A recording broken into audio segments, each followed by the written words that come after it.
So it's another day. I am driving to the New York City horse carriage stable that I work out of. And I figured I'd take a little time to start talking about the difference between animal rights and animal welfare. It's been talked about a lot by a lot of different people and summarized in all different ways. So I'll probably have to do a few different little cuts here and there. But animal welfare is basically what most of the general public believes in. You don't want animals suffering. You want them taken care of well. What they need and desire comes first, and that's, what you want to give them. It's just, what basically the general public believes in, against abusing animals and basically giving them a good life and, the food and water and whatever they need and, whatever care is right for that specific animal, regardless of how you may personally feel about it. Animal rights will go beyond that and can actually be counteractive to the care of an animal. So like a lot of personifying of the animal will go into that, trying to equate the animal with a human being. It's about giving animals equal rights to people. And the general outline of that might sound appealing, but if you think about an infant, a baby, a human child, they can't make the best decisions for them. They rely on their parents to make those decisions for them. They don't, get the same, a 2-year-old baby isn't going to vote in an election. There are differences when someone cannot, make their own choices because they're not capable of it. So with an animal that can't make their own choices, we have, people that will do that for them, hopefully, in their best interest. Sometimes, say you have a horse who you personally think that you would like to be inside your house. A horse is an outdoor animal.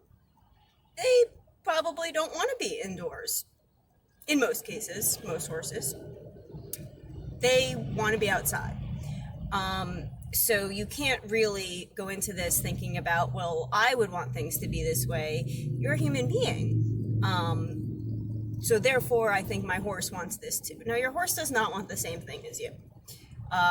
Same way you don't want to, be standing outside in a field naked, just living your life that way, in all kinds of weather and everything. That's appealing to a horse. They don't want to be going to work in an office or, something like that. Animals and people, as silly as it sounds and very basic, they have different needs and different desires from each other. So this animal rights ideology is really an extremist one that often does not look out for the best interests of animals. People think that animals should not be working, but when you come to an animal like a horse who was bred to work, they actually, the types of horses that, we work with on horse carriages, they would not exist at all if we had not worked them. Their breed is just structured to do the type of work we have them doing. And while they could survive without it in most cases, they're not going to thrive without work. Draft horses never existed in the wild. There's about 6,000 years of domestication of horses, and you might be against that ever happen. The fact is, these are domesticated animals. They rely on human care, like cats and dogs, you don't just set a cat or dog free and expect them to have a good life. I don't know exactly what freedom means to a cat or dog, especially in a city. I equate it more with homelessness. That's not something you would want to wish on a horse either. They're not wild animals. They do need human care. This animal rights ideology advocates that they are set free. And essentially that means that they're homeless. That's not a good thing for a horse. There are a lot of horses that don't have homes. They wind up at auctions, occasionally being shipped to slaughter in Mexico and Canada. A horse that's not working and not providing an income for their very high care is a horse that's at risk. The lucky horses are the ones that are working, that are bringing in some kind of income for themselves. They're, getting their exercise. It's great for their physical and mental health. Good care of a horse and advocating for animal welfare means you're giving that horse some type of work that they can handle. Animal rights ideology would prevent the horses from ever working.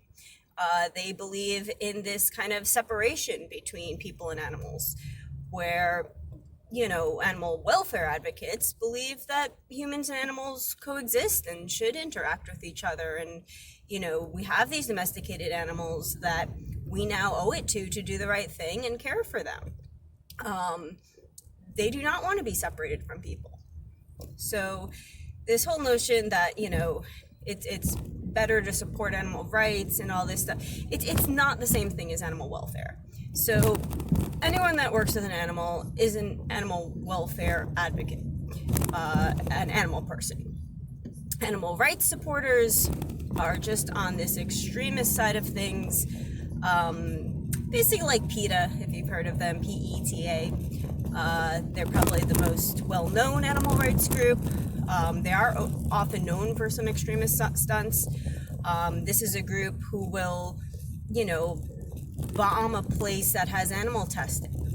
They're willing to hurt human beings in order to put, animals on a scale above them. They believe, a human and a rat and a cockroach or whatever are equal, fully equal. There was a couple of instances that I'm sure you can Google or whatever, where a member of PETA would steal an animal from someone, like someone's dog, and euthanize it because they believed that the animal would be, better off not alive than in human care because they're not technically free and on their own. That's definitely the extremist end of animal rights. There are some people that have a more mild version of it, but why would you want to be on the mild version of an extremist ideology? I don't really get that. So when people say that, they support animal rights and our horses should be free and all these crazy things, they are not expressing things in the best interest of those animals. They often follow this better off dead than fed ideology. There, are more complicated arguments about eating meat at all, or, fishing, maybe wild animals in circuses, and all of that I could see where it gets a little bit more complicated. But when it comes to horses and carriage horses working and draft horses, it is clear. You want to be an animal welfare advocate. You do not want to be on this extremist side of things, advocating for animal rights. And a lot of the things you hear against the industry, although you may not realize it, it's actually stemming from this extremist movement. So when you hear, the carriage horses are abused, that's coming from someone who thinks merely owning a horse is abuse. merely doing the right thing and giving the horse some exercise to stimulate their mental and physical health is abuse. So when you just hear the horses are abused, you don't realize that it's not your definition of abuse. Abuse actually has a legal definition. You can look it up in the dictionary.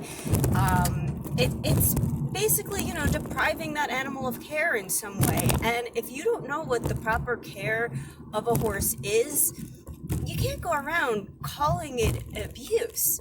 I mean, people are going to believe that. They do. People think that, an abused horse or a carriage horse in New York City means that horse is, physically beat up or something like that, or deprived of food and water, or worked until they just drop, which would be a lot of work for a horse. I don't even know. I mean, maybe a full day or something of nonstop working, which we can't even do with our regulations. So it's just this, it puts this idea in people's heads that's not the reality of our industry at all. And a general well-meaning person who supports animal welfare and not animal rights might jump onto this movement not even knowing where all this is stemming from. And I've mentioned in other videos that a lot of this comes from, these millionaires after the Carriage stable properties, real estate guys. But that's just part of it. I mean, they got kind of smart about it. They teamed up with these animal rights extremists to spread this propaganda. So you have people on all sides of the spectrum coming against the industry without even realizing, who they're really helping here. It's not about the horses for them. They don't realize it all the time. They think that, they're advocating for what the horse might want, but they're not. They're advocating in their own self-interest.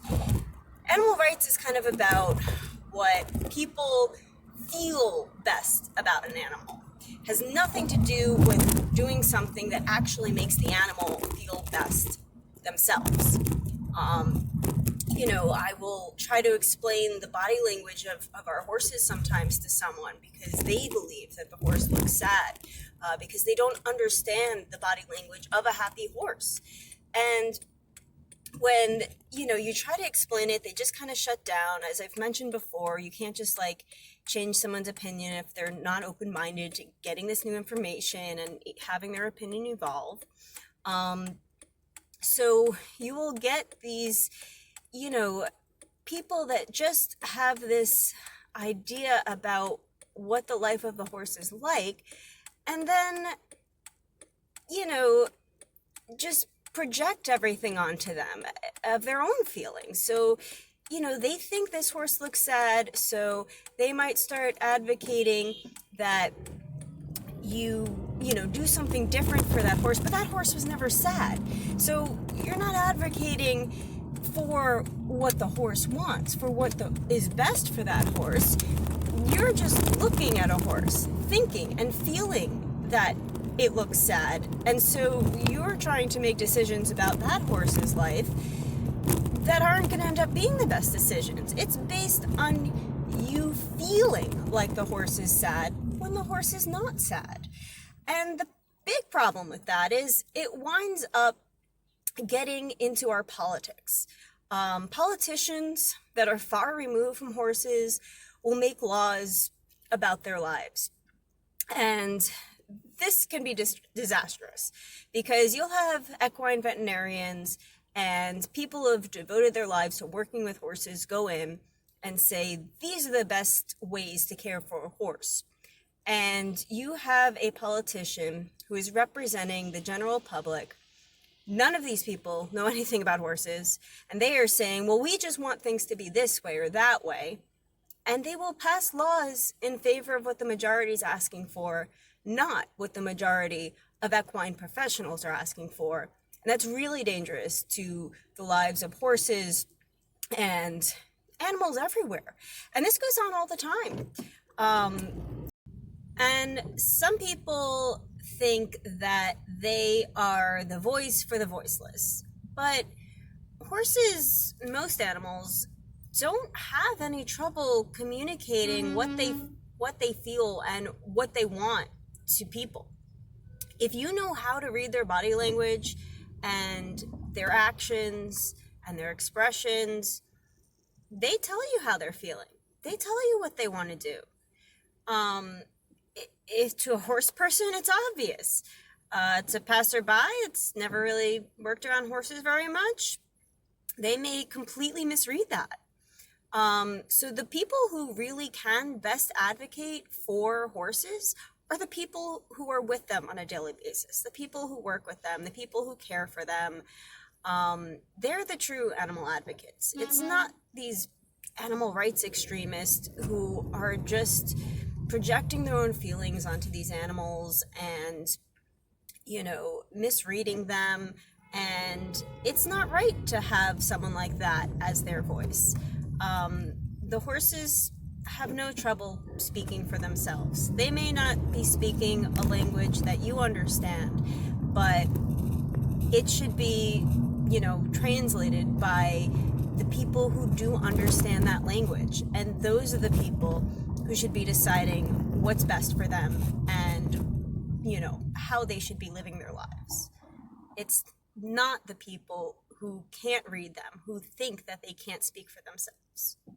So that's why it's really important that we start focusing on not supporting animal rights groups, not supporting the things that they have to say, and really becoming animal welfare supporters and understanding the difference between these things and doing things that are actually going to benefit horses and animals.